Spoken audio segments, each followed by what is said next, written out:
So the styling and the visuals of this game is pretty outstanding. I think it's iconic. I love all the designs. I love the character animation, and I love the idle animation even more. When he pulls out a Wumpa, is it Wumpa or Wumpa? Wumpa fruit? Wumpa. And he throws it up, and it doesn't come back down, and he's like... No, well, just like the art style first, I suppose. Like, it was very squishy animation, very stretchy, very Warner Brothers, which I got, and I actually noticed in one of the videos in the making of, they were talking about how they were heavily inspired by Warner Brothers characters, and it's very Ty the Tasmanian Devil, including the spin. Taz. Yeah. What did I say? Ty. Oh, I said Ty. I was thinking Ty the Tasmanian Tiger. Another great game. Yeah. So I do like how vibrant everything is. Like you'll be going through what's it, up the stream or up the river, whatever. Up the stream, I think. The leaves and like the red plants like let it bite are the purple ones. Yeah. Everything's so bright and like colourful. Crash dying a lot. The ways he dies are kind of interesting. But it's so child friendly, despite actually getting quite difficult in parts. It is just the art direction. It seems really generic, but it's so well done, and that's carried out throughout like the rest of the games. Like, it's so consistent, so colourful. Yeah, it really is ridiculous. And like that's something we've touched on in so many other episodes when we've been like revering certain games. When they hit a certain style and they just nail it all the way through, even though the levels change quite a lot. So they go from more natural like jungles and ruins, and then they go up to like the big castle thing at the end, and you've got the machine factories on the way, and toxic waste and heavy machinery with its hot pipes, as I said. When you get too close and it's spooking me, I don't like that. Well, he just turns into dust. Yeah, you touch a hot pipe. He just combusts immediately. Yeah, you get blown up and his shoes and his eyeballs land. There are so many good death animations, and again, that carries on as the games progress too. So like in the other ones, like if he gets cut, like if someone swings a sword and he gets cut in half, his top part of his body will stay there and his legs will walk away. Oh really? Or like when you get hit by like the rolling stones in this as well, he just gets flattened. It's it's so good. Like it's so cartoony despite being 3D. They remind me of the, the bowling animations, like when you get a strike and they're on the screen at the top. Why are they so fucking surreal? Yeah, I mean, there's a lot of surreal moments. In like a lot of the music's very, very strange. Like it's not, I don't know how to describe it. It's not like themes. It's just like atmosphere. Yeah. And it just like interjects bits of sound. Like there's a bit with the brass pipes. It was actually in the heavy machinery thing. It's like an old brass sample. It's like, and then it's just like noises. It's just machinery, Yeah, it's really, really weird. Are there any of the bosses that stick out to you? Because like when I first got to Papu Papu, the big, he's the tribe leader. Yeah, the chieftain. I didn't realize it was a boss fight. It was suddenly I was in a thing, and then I thought I was going to be talking to him. Like I'm in a tent. Yeah. Then he starts spinning his big stick round. With a mostly naked man. Oh my god! Run, Crash, run! When he turns around, he's got a serious pair of cheeks on him as well. I don't know if you've noticed that. Yeah, he does. Ripperoo has it. I don't know if you noticed that. Oh, I did. Oh yes, I noticed those cheeks.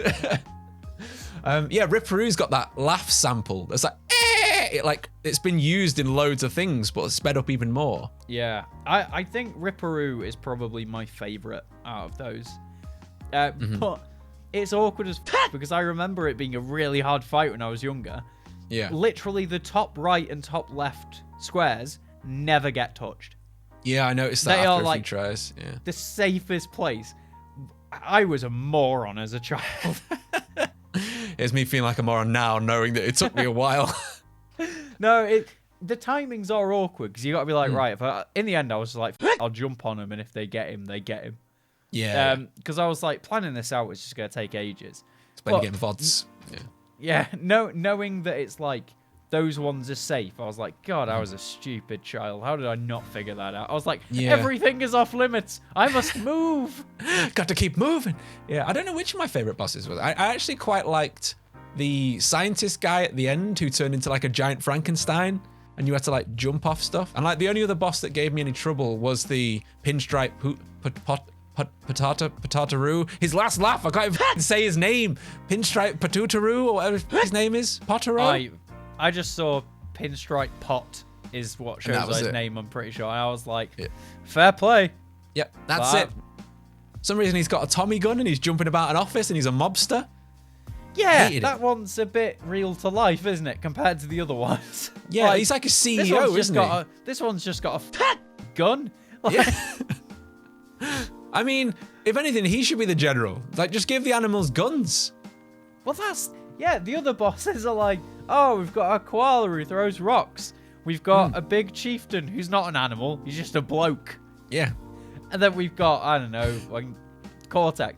And he's got a rat with a gun. What? Yep. Knows, mate. Knows. Are there any levels that stand out to you that you wanted to mention? The first level is one of the most classic video games levels I have ever seen. Yeah, yeah. And the it music, really is. It's so good.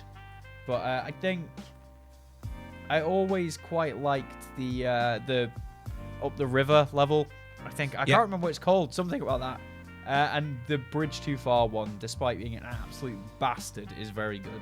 It's a really nicely designed level with like the mist and you can see the castle in the background. Like I think that's really cool the way they designed that. To me, I think, which ones have I got here? So we've got Generator Room, which is the one when you actually get to see Cortex's face floating on the cameras. And it was I think this came out before Abe's Odyssey, but it's got some serious Abe's Odyssey vibes. I think Abe's Odyssey was a year or two later. Just the atmosphere, like the creepy, dark factory. So I imagine it might have inspired Abe's Odyssey a little bit with its tones. Must be a nightmare for Cortex to get to work through, is one of my first thoughts. Yeah. Just go into the office. Starts on Island 1 just like Crash does. Yeah. Yeah. Toxic Waste with the bears throwing the bouncing barrels. That was a pretty great level. With their Nightmare Before Christmas looking mayor people. And when you whap them, if you zoom in on the face, it's actually really funny as they fly away. I do. What's with the scientists that just like try and static shock you as well? Yeah, yeah. What's with them? And it's like you hit them and like, I'm electric. And then they're not. Like, what? Yeah, they like stutter, don't they? Yeah, like knock off Bioshock.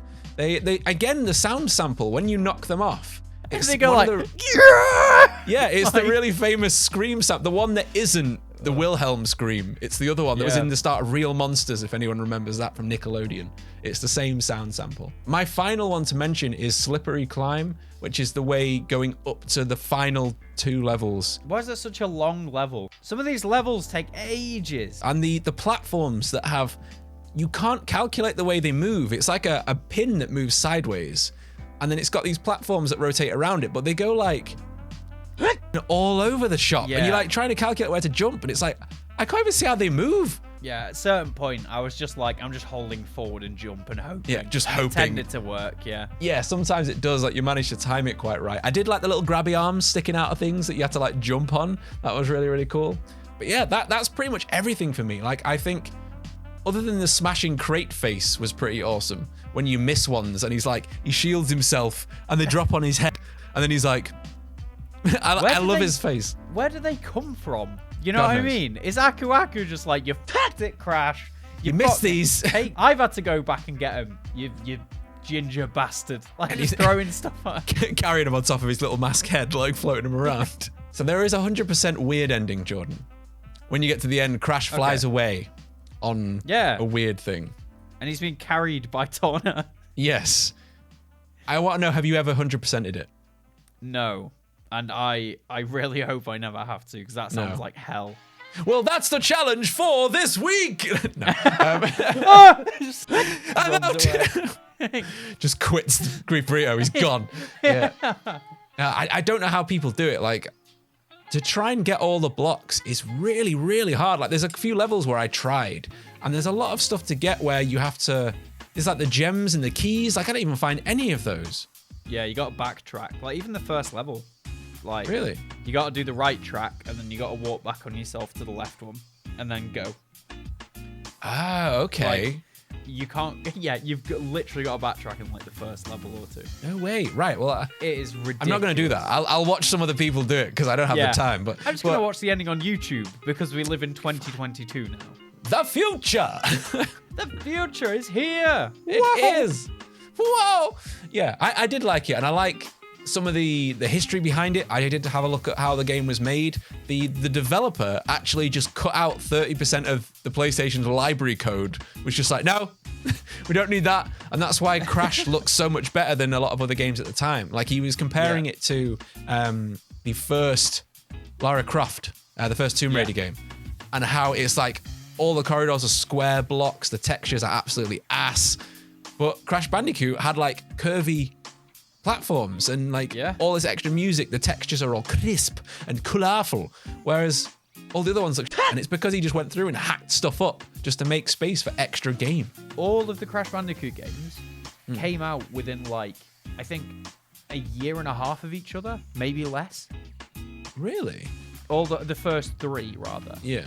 But the fact that those got pushed out and they just got progressively better and looked better on the same console is ridiculous. Yeah, it is, The intricacies of the system that they just kind of found their way into to make something even better than what I'm sure for like anyone else could have made on that console. It's mental. Oh, without a doubt. And I think them being so like intentionally brave to go into the library files and cut out all that data, and then to then learn that in the first game, and then in the second game they actually used a whole new engine. They actually redid the Crash engine, take into account what they learned hacking all that data out to make even more space.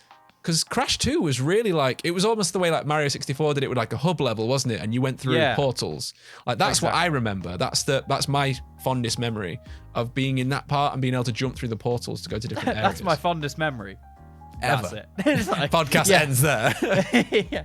That's my fondest memory. Do.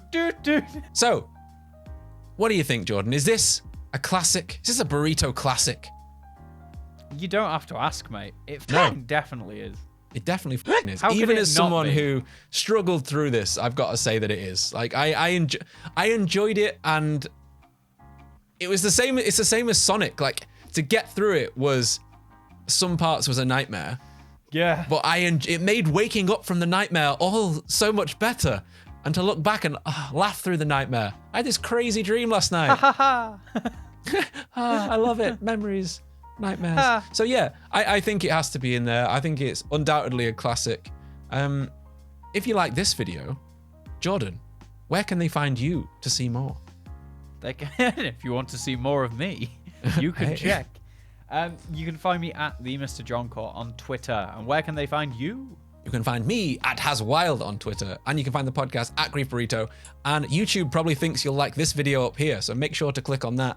Make sure to subscribe, leave us a comment what you thought of Crash Bandicoot. If you've managed to 100% it, we want to know, because I'd love to know the percentage of people that have done this, because it can't be very high.